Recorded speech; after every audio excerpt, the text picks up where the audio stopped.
नमस्कार, आप देख रहे हैं एजुकेशन इंडिया और मैं आपके साथ हितेश गोस्वामी। अभी हम इस वीडियो में बात करने जा रहे हैं उत्तर प्रदेश विधानसभा चुनाव के छठे चरण के बारे में।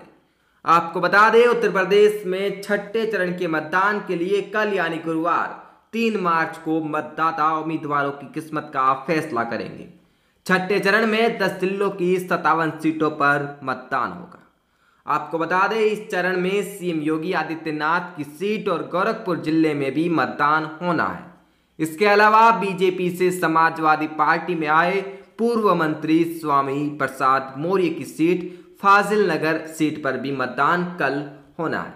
कुल मिलाकर बात यह है कि कल दिग्गजों के भविष्य का फैसला होगा और दिग्गजों का भविष्य ईवीएम में कैद हो जाएगा और फैसला तो जैसा कि 10 मार्च को होना ही।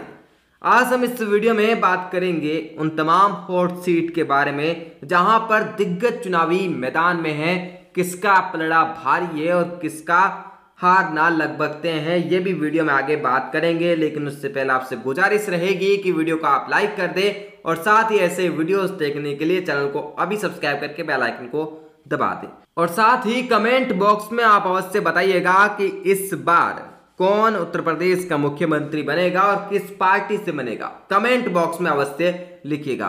आइए शुरुआत करते हैं उन तमाम हॉट सीट के बारे में जानना जिन पर दिग्गज चुनाव मैदान में खड़े हैं। सबसे पहले जो सीट सामने आती है वह है गोरखपुर की सदर सीट। गोरखपुर की सदर सीट पर खुद मुख्यमंत्री योगी आदित्यनाथ चुनावी मैदान में है। आपको बता दें, इनके सामने चंद्रशेखर है और काफी कांटे की टक्कर तो नहीं है, क्योंकि योगी आदित्यनाथ जैसा कि दिग्गज से है और मुख्यमंत्री भी है, तो लगभग उनका जीतना तो तय ही माना जा रहा है। हालांकि अभी 10 मार्च को ही पता चल पाएगा। वहीं अगर बात कर ले समाजवादी पार्टी के यहां से उम्मीदवार की, तो आपको बता दें यहां से समाजवादी पार्टी से सुभावती शुक्ला चुनावी मैदान में है। वहीं बसपा ने ख्वाजा शमसुद्दीन को मैदान में उतारा है और कांग्रेस से चेतना पांडे चुनाव लड़ रही है। अब अगर हम बात करें गोरखपुर की ही चिल्लूपार विधानसभा सीट की, तो यहां से हरिशंकर तिवारी लगभग 23 वर्ष विधायक रहे हैं, लेकिन पिछली बार इस सीट से उनके बेटे विनय शंकर तिवारी विधायक चुने गए थे, जो इस बार भी चुनावी मैदान में है। इस बार यहां पर उनकी प्रतिष्ठा दांव पर लगी है, क्योंकि उनके खिलाफ बीजेपी ने राजेश तिवारी को चुनाव मैदान में उतारा है, जबकि कांग्रेस से सोनिया शुक्ला और बसपा से राजेंद्र सिंह चुनावी मैदान में। आपको बता दें, चिल्लूपार विधानसभा का अपने आप में बहुत पुराना इतिहास है। यहाँ पर एक ही परिवार का दबदबा कई वर्षों तक रहा है, लेकिन 2022 के चुनाव में सबकी नजर इस सीट पर गड़ी हुई है कि क्या एक बार फिर तिवारी परिवार का विजय रथ आगे बढ़ेगा या यहाँ रुक जाएगा। आगे बात कर लेते हैं देवरिया जिले की रुद्रपुर सीट से। यह भी हाई प्रोफाइल सीट है। यहां से कांग्रेस पार्टी के राष्ट्रीय प्रवक्ता अखिलेश प्रताप सिंह की साख दांव पर लगी है, जिनका मुकाबला भाजपा के मौजूदा विधायक व प्रदेश सरकार के पशुधन और मत्स्य राज्य मंत्री जयप्रकाश निषाद से है। दोनों ही दिग्गज है, तो कांटे की टक्कर तो यहाँ देखने को मिलने वाली है। आपको बता दें, समाजवादी पार्टी के प्रत्याशी व पूर्व मुख्यमंत्री रहे रामभुआल निषाद भी यहां पर लगे हुए हैं चुनावी मैदान में। कौन जीतेगा 10 मार्च ही बताएगा। बात कर लेते हैं देवरिया सदर सीट की, तो यहां पर योगी आदित्यनाथ के बेहद करीबी माने जाने वाले सलभमणि त्रिपाठी अपनी किस्मत आजमा रहे हैं। इस सीट पर भाजपा प्रत्याशी सलभमणि की साख दांव पर लगी है। इनकी टक्कर समाजवादी पार्टी के अजय प्रताप सिंह और पिंटू से है। पिंटू भाजपा विधायक स्वर्गीय जन्मेजय सिंह के बेटे हैं। सलभमणि पत्रकार थे। उन्होंने करीब 8 साल पहले पत्रकारिता छोड़कर राजनीति में एंट्री की थी। ये भी एक हॉट सीट है। आगे बात कर लेते हैं देवरिया जिले की पथरदेवा सीट की।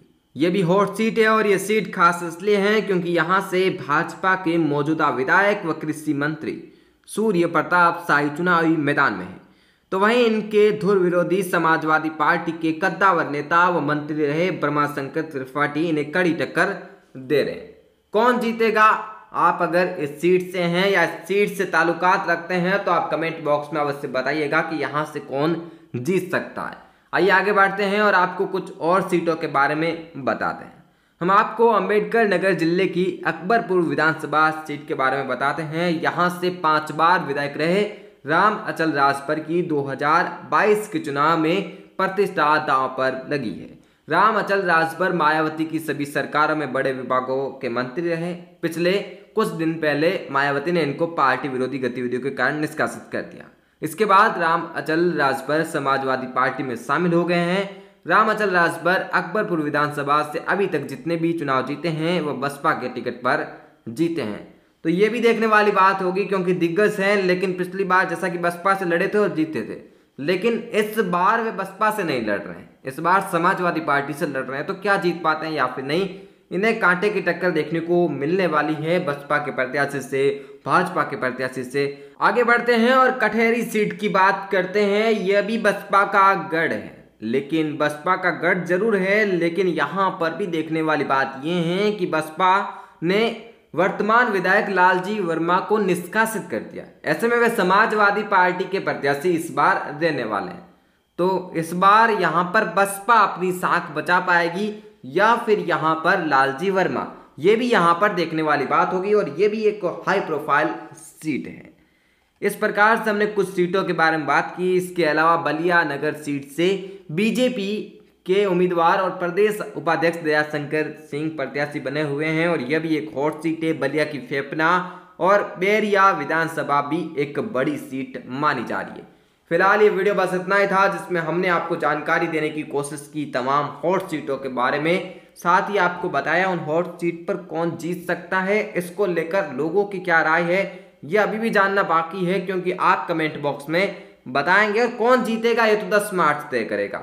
देखते रहिए हमारे साथ एजुकेशन इंडिया पर चुनाव से जुड़ी हर एक बड़ी खबर। फिलहाल इस वीडियो में बस इतना ही था। मिलते हैं आपसे अगले वीडियो में किसी अन्य जानकारी के साथ। तब तक के लिए बने रहिए आप एजुकेशन इंडिया के साथ।